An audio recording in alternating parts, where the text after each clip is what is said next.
अभी भाई साहब तमिलनाडु का बात कर रहे हैं, बिहार भर से 20 लाख से ज्यादा बच्चे नौजवान जाकर तमिलनाडु में फैक्ट्रियों में काम कर रहे हैं। तो बिहार से ज्यादा फैक्ट्री तमिलनाडु में है, रोजगार है, तभी तो यहाँ के लोग जा रहे हैं वहां रोजगार करने। तो जहाँ फैक्ट्री है, रोजगार है, वहां पर लोगों ने बदलाव करके नई सरकार बनाई है। और जहाँ से रोजगार फैक्ट्री नहीं है, जहाँ के बच्चे मजदूर बनकर जा रहे हैं, यहाँ पर आदमी का रहना नीतीश से बढ़िया है, इसी को रहने दिया जाए। 25 वर्ष से आपको बदलना नहीं, कैसे सुधार होगा? कोई आएगा वो यही कहेगा हम ही अच्छा है। आपको कैसे मालूम है कि प्रशांत किशोर ठीक है? अरे भाई, हम अभी वोट से पहले तो सब बढ़िया बतियाता है, हम भी बढ़िया बतिया रहे हैं। आपके पास क्या ऐसा उपाय है जानने का कि प्रशांत किशोर ठीक है कि नहीं है? आपके पास ये जानने का क्या उपाय है? लोकतंत्र में इतना बढ़िया व्यवस्था बना हुआ है, आपको दिमाग लगाने का जरूरत नहीं है कि अच्छा है खराब है। आपको बस हर 5 वर्ष पर उसको पलटते रहना है।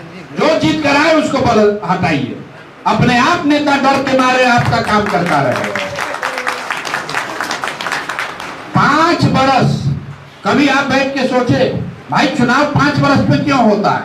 चुनाव तो 20 वर्ष पे भी हो सकता था। सरकार का पैसा लगता है, समय बर्बाद होता है, काहे 5 वर्ष में चुनाव होता है? 5 वर्ष में चुनाव का सिस्टम इसलिए बना है कि कोई आदमी आके अपने बात से, व्यवहार से आपको बुर्बक बना के आपका वोट ले लिया तो कोई बात नहीं है, वो धोखा सिर्फ 5 ही वर्ष के लिए है।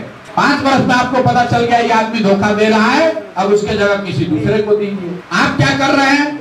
20-25 वर्ष से एक आदमी को दिए चले जा रहे हैं। काहे नेता काम करेगा? आपने देखा यही नीतीश कुमार इसी बिहार में, लोग कहता है जब पहला बार मुख्यमंत्री बने थे बड़ा अच्छा काम किए थे, दूसरा बार उससे आंच कम हो गया, तीसरा बार बिल्कुल ही कुछ नहीं किए, चौथा बार तो खुद में पलायन करके बाहर भाग गए। मेरे भाई, पलटते रहिए, किसी पर भरोसा मत कीजिए। जो नेता आएगा वो अपने को अच्छा ही बताएगा। गरीब के पास, लोगों के पास सबसे बढ़िया यही उपाय है, हर 5 वर्ष में आप पलटते रहिएगा। नेता के मन में डर रहेगा, नेता अपने आप आपका आकर काम करेगा, क्योंकि उसको मालूम है कि भैया काम कम होगा, जनता इस बार हरा देगी। बिहार में ठीक इसका उल्टा है। नेता जान रहा है कि काम करेंगे नहीं करेंगे, कुछ भी न करे, अंत आते आते लोग कहेगा भैया लालू के डर से फिर से भाजपा को वोट दे दो, इसीलिए आपका काम नहीं हो रहा। तो हम लोग आपको एक विकल्प दे रहे हैं। आप अब तो बांध दिए हैं, बड़ा मरखा, बड़ा मजबूत बैल आप खोज के ले आए हैं। 202 सीट जिता के भाजपा को सरकार में बैठा दिए। अब भ्रष्टाचार न रुकने वाला है, अब सम्राट चौधरी न सुधरने वाले हैं।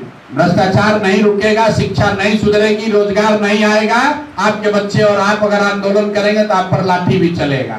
तो मजबूत बैल जब हो जाता है, मारने लगता है, तो उसका उपाय क्या है? उसको नाथना पड़ता है। तभी बांकीपुर के जनता के पास वो नाथने का उपाय है। बड़ा से बड़ा बैल को भी नाथ दीजिएगा तो वो भी ज्यादा बदमाशी नहीं कर सकता है। तो एक विधायक के जीतने से, हारने से कुछ नहीं होगा, लेकिन पूरी सरकार की जो ताकत है उसको आप नाथ सकते हैं अपने वोट से। क्योंकि अगर बांकीपुर में आपने भाजपा को हरा दिया तो यहाँ से लेकर दिल्ली तक का तार झंझनाएगा कि बिहार के लोग बेवकूफ नहीं है। 200 आप भले विधायक को हराइएगा, नया विधायक चुनिएगा बांकीपुर में, लेकिन हर विधायक जो जीता हुआ है वो डर के मारे अपने अपने क्षेत्र में जाके काम करेगा। उसको डर लगेगा कि भैया जब 40 साल का बांकीपुर का किला ढह गया, हम भी हार सकते हैं। तो आप सिर्फ अपने लिए नहीं वोट देंगे, आप सिर्फ बांकीपुर के विकास के लिए नहीं वोट देंगे, आप बिहार में जितना गरीब कमजोर आदमी है, आपके वोट से सबकी ताकत बढ़ जाएगी। ये आपके पास अवसर है, इसलिए आपके पास आए। जिसको अच्छा लगे उसको वोट दीजिए, लेकिन हर हालत में भाजपा को हराइए। ये नाथिए सरकार को जो 10-10 हजार रुपया में आपका और आपके बच्चों का भविष्य खरीद के आपको बेवकूफ बनाकर वोट लेकर गया है, उसका उपाय करना जरूरी है, ताकि अगली बार आपके साथ धोखा न हो। ये आपके हाथ में है। आज सिलेंडर का दाम 800 हो चाहे 8000 हो जाए, आपके पास कोई उपाय नहीं है, मोदी जी सुनने वाले नहीं हैं। लेकिन बांकीपुर में अगर हारेंगे, आप याद रखिए सिलेंडर का दाम नहीं बढ़ेगा। अभी बंगाल में चुनाव था, पेट्रोल डीजल का दाम नहीं बढ़ रहा था।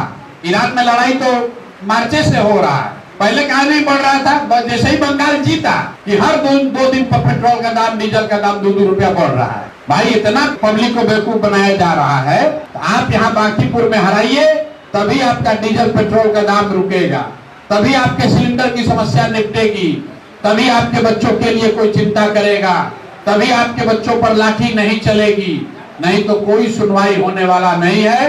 प्रशांत किशोर के विधायक बनने से या किसी दल के जीतने से आपके बच्चों का जीवन नहीं सुधरने वाला है। आपका और आपके बच्चों का जीवन तब सुधरेगा जब आप वोट की ताकत को समझेंगे और वोट का इस्तेमाल अपने और अपने बच्चों के हित के लिए करेंगे, नेताओं के लिए नहीं, जात के लिए नहीं, 5 किलो अनाज के लिए नहीं, अपने बच्चों के लिए वोट दीजिए, तभी सुधार होगा। यही बात कहने आए हैं।